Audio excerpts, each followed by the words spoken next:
Hi, and welcome to Steps to Strides. Me, Connor Ratcliffe, and we're back in the garage gym today, looking at some potential loading strategies for our calves, Achilles, and plantar fascia. And today's exercise is a variation of a tiptoe raise. It's a tiptoe raise with modified range of motion. Now we're going to look at increasing range of motion, and we're going to look at decreasing range of motion today. And the nice thing is, the only equipment you need for this is a towel. So most people have access to it, which is great, makes it nice and accessible.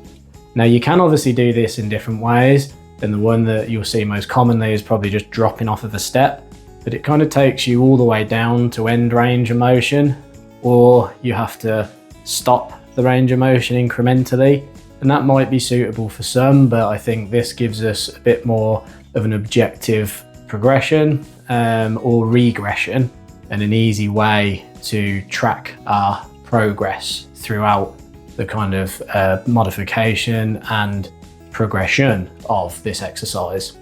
So you can do this with bent knee, you can do this with straight leg, but for today's video, we'll just do straight leg. And if you want to add external weight, you still can do. So watch the weight bearing, straight leg, bent knee, tiptoe raise videos, or you can add a backpack with weight in it, whatever.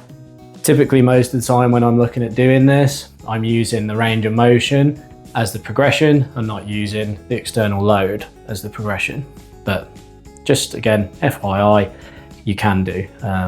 These aren't entirely comprehensive videos. You can make things up yourself, which is good, and use the concepts. Anyway, so we'll set up again using something to balance. And to begin with, we'll look at ways to modify increased range of motion. So if we want to incrementally make it a bit more challenging because we're working through a greater range of motion, or incrementally increase tolerance to range of motion and contraction through increased range of motion, this is a nice way to do it. And as I say, there's a nice step-by-step built-in progression. So if we want to increase the range of motion, then we're going to put a fold or two in our towel and make sure just the forefoot is on the towel, and that's going to put us into a little bit of a dorsiflexed position relatively, because we're going to lift the forefoot up, and that means we can work through a greater range of motion.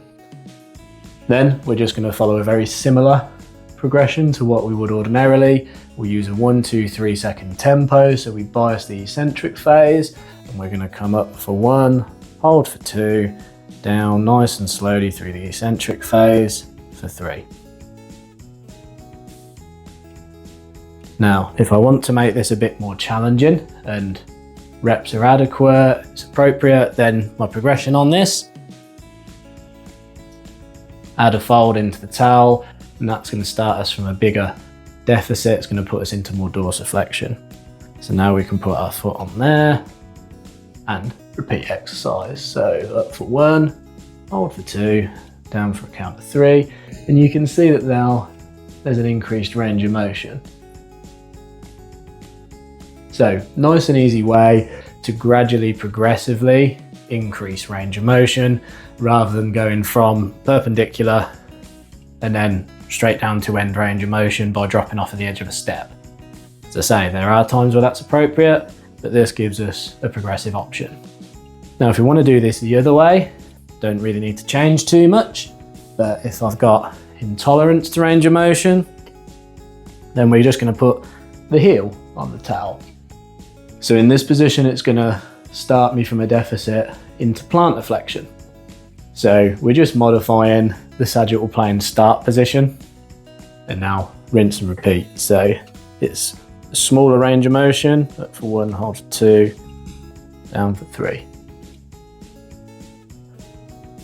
There's 2 nice easy ways to modify the range of motion in our double or single limb, straight leg or bent knee tiptoe raise.